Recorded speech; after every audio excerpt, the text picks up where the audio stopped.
दोस्तों, यदि आपको भी 24 फरवरी को हिंदी का पेपर देना है तो आज की वीडियो आपके लिए सबसे ज़्यादा इम्पोर्टेंट है, क्योंकि इस वीडियो में आप सभी के सामने एक सबसे ज़्यादा महत्वपूर्ण निबंध लेकर के आ चुका हूं और वो है साहित्य समाज का दर्पण।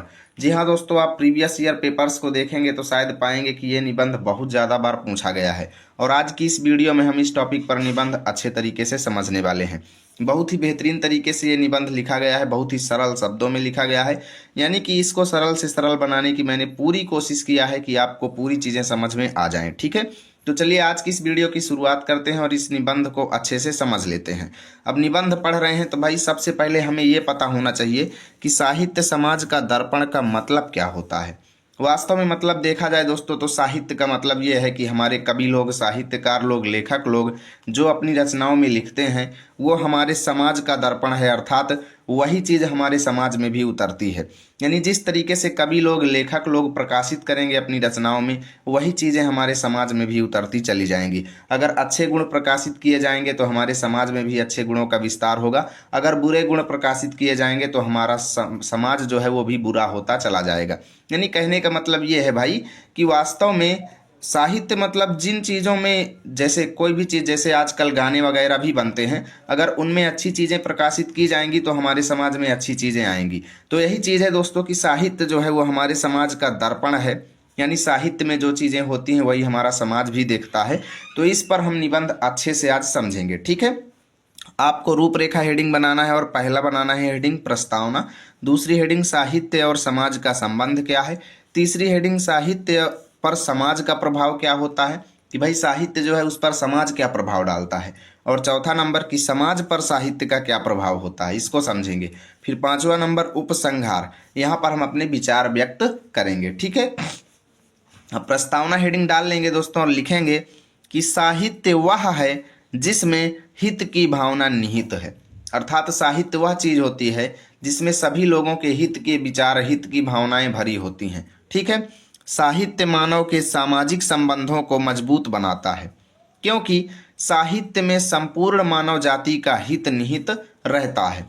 आगे लिखेंगे कि साहित्य द्वारा साहित्यकार अपने विचारों या भावों को समाज में प्रसारित करता है। ठीक है, यानी साहित्य के द्वारा जो लिखने वाला होता है या साहित्यकार जो होता है वो अपने हृदयस्थ भावों को, विचारों को साहित्य के द्वारा समाज के लोगों के पास भेजता है। ठीक है, साहित्य हमारे अमूर्त, अस्पष्ट भावों को मूर्त रूप देता है, यानी ऐसे भाव जो हमारे हृदय के अंदर चल रहे होते हैं उनको हम साहित्य में व्यक्त करते हैं तो वो एक मूर्ति के रूप में व्यक्त हो जाते हैं। ठीक है, साहित्य गुप्त रूप से हमारे सामाजिक संगठन और जातीय जीवन के विकास में निरंतर योगदान देता रहता है।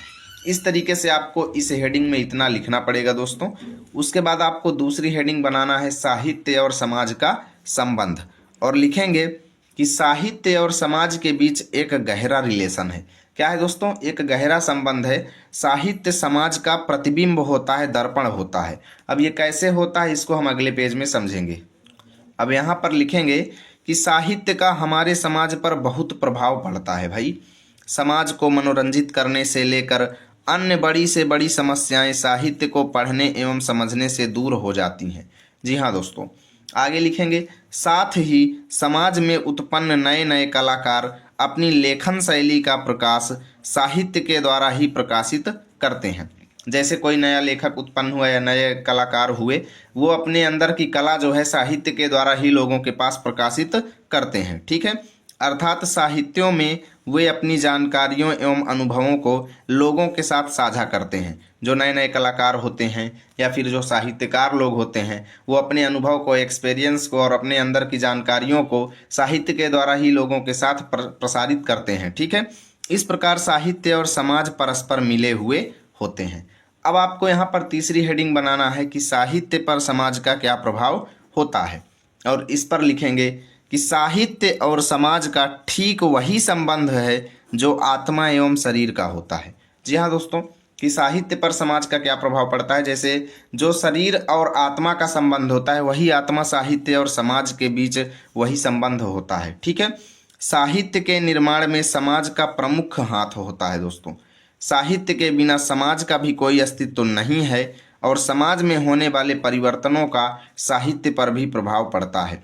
समाज में जैसे जैसे बदलाव होते जाते हैं, हमारे साहित्यकार लोग भी अपने साहित्यों में वैसी ही चीज़ों को प्रकाशित करते हैं। क्योंकि भाई आजकल जिन चीज़ों का ट्रेंड है, अगर आज बोर्ड परीक्षा होने की तैयारी है और मैं बोर्ड परीक्षा की तैयारी ना करवा के कोई अदर चीज़ पढ़ाऊँगा तो वो आपके लिए अच्छी नहीं रहेगी। यानी कि समाज को देख करके मैं यहाँ पर काम कर रहा हूँ। मैं देख रहा हूँ कि आपको इस समय इस चीज़ की ज़रूरत है तो मैं उसी चीज़ को आपके सामने लाऊंगा। ऐसे ही हमारे साहित्यकार भी लोग करते हैं। क्या करते हैं कि समाज में जिन चीज़ों की आवश्यकता होती है वो देखते हैं कि समाज को किस चीज़ की ज़रूरत है, उस हिसाब से वो क्या करते हैं, अपने साहित्य पर भी बदलाव करते हैं। क्योंकि साहित्यकार भी प्रसिद्धि पाने के लिए समाज की लोकप्रियता के अनुसार ही साहित्यों की रचना करते हैं। कितनी बड़ी बात लिखी हुई है दोस्तों। यानी फेमस होने के लिए साहित्यकार लोग भी समाज को देखते हुए अपने साहित्य की रचना करते हैं।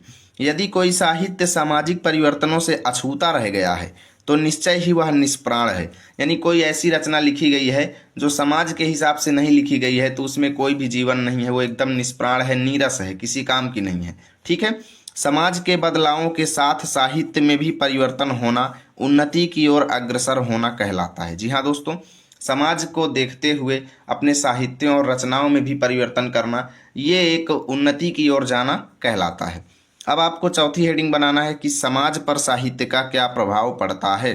तो लिखेंगे, एक ओर जहाँ साहित्य समाज से अपनी जीवन शक्ति ग्रहण करता है तो दूसरी ओर वह समाज के पूर्णतः बौद्धिक, मानसिक, सांस्कृतिक एवं राजनीतिक विकास के लिए दिशा निर्देश प्रदान करता है।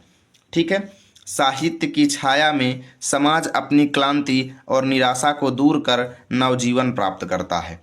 क्योंकि भाई साहित्य के द्वारा ही समाज में अच्छे गुणों और बुरे गुणों, दोनों प्रकार के गुणों का प्रचार होता है। आगे लिखेंगे, साहित्य से ही प्रेरणा लेकर समाज अपनी भावी मार्ग यानी अपना भविष्य के लिए मार्ग निर्धारित करता है। कोई भी व्यक्ति जो है साहित्य को पढ़ करके ही, साहित्य से समझ करके ही अपने लिए मार्ग निर्धारित करता है। ठीक है। अब आगे लिखेंगे कि भाई समाज भी साहित्य में प्रदान नई नई उपलब्धियों के अनुसार बदलता रहता है। साहित्य में जैसी जैसी चीज़ें प्रोवाइड होती रहती हैं उसी के अनुसार समाज भी बदलता रहता है। इसलिए साहित्य का समाज पर बहुत ज़्यादा असर पड़ता है। इतना आप लोग लिखेंगे। चलिए आगे चलते हैं। अब आपको हेडिंग बनाना है उपसंहार और लिखना है कि साहित्य और समाज के घनिष्ठ संबंधों को देखते हुए साहित्य सर्जना में विशेष सतर्कता रखने की आवश्यकता है। यानी कहने का मतलब कि हम जब जानते हैं कि साहित्य में जो चीज़ें होंगी वो समाज के ऊपर जाएंगी और समाज में जो चीज़ें होंगी वो साहित्यों में व्यक्त होगा, तो इस संबंध को देखते हुए हमें साहित्य की रचना में, साहित्य की सर्जना में अर्थात साहित्य के निर्माण में बहुत ज़्यादा सावधानी रखने की ज़रूरत है। अतः जो साहित्य समाज के लिए लाभदायक ना हो, जिससे समाज को कोई ठोस दिशा निर्देश ना मिले, वह साहित्य निश्चय ही साहित्य कहे जाने के योग्य नहीं है। ठीक है। क्योंकि जो चीज़ें हमारे समाज को एक अच्छी चीज़ें ना प्रदान करे, अच्छी जानकारी ना दे, ऐसा साहित्य किसी काम का नहीं है। ठीक है दोस्तों, उम्मीद करता हूँ ये निबंध आपको अच्छा लगा होगा। प्लीज़ वीडियो को लाइक कीजिए, दोस्तों के पास शेयर कीजिए और आपको इसका PDF चाहिए तो हमारे टेलीग्राम चैनल को ज्वाइन कीजिए। मिलेंगे आप सभी के साथ अगली वीडियो में, तब तक के लिए जय हिंद, जय भारत।